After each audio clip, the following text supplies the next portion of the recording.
City council meetings are supposed to be a place where important decisions are made, but take a listen to what happened at last night's meeting in Sacramento.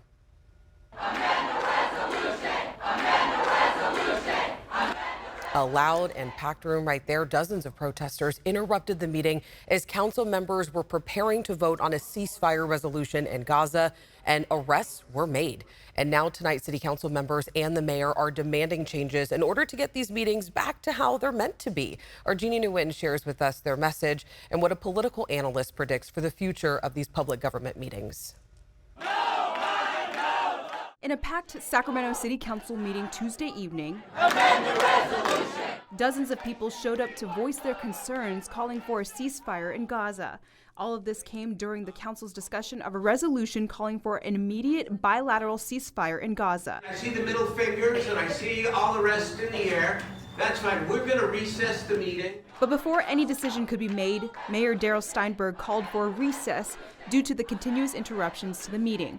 The meeting was delayed by about 2 hours, with Sacramento police arresting 12 people for failing to disperse an unlawful assembly. We can only model the behavior that we want to see in others. Over the past few weeks, Councilmember Lisa Kaplan says she's noticed meetings getting interrupted more frequently, and she's had it. This behavior is like a bunch of petulant toddlers speaking out and yelling out who don't want to follow the rules. Both Kaplan and Steinberg have been the target of these outbursts in the past. Last May, a member of the Proud Boys made anti-Semitic comments, causing police to clear out council chambers. Political analyst Steve Swat says he's not surprised by Tuesday night's disturbance. I think people are so emboldened now. I mean, obviously, it's a very controversial issue and it's very emotional, but also they see what's been happening in other communities and they think, well, maybe we should try the same tactics. But Kaplan says there needs to be decorum. No more shouting from the audiences. No more disrupting. And if it happens, recess. And then if it happens again, clear the chambers. With Mayor Steinberg focused on enforcing good behavior. I can't enforce the rules, and that's exactly what I will do.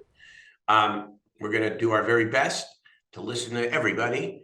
And if we have to, we'll remove people if we have to.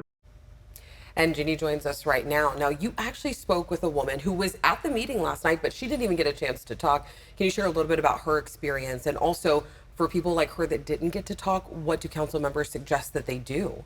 Alex, that woman told me she spent 4 hours waiting to talk, and she even... 4 hours? Exactly. She even listened and sat and listened to 70 people talk ahead of her before she eventually left because she wasn't feeling safe anymore.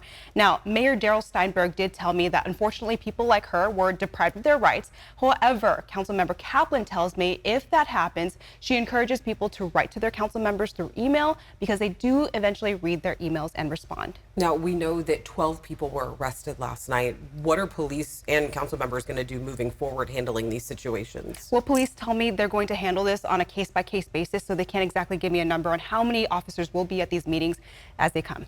All right, Jeannie, thank you so much. We appreciate the update.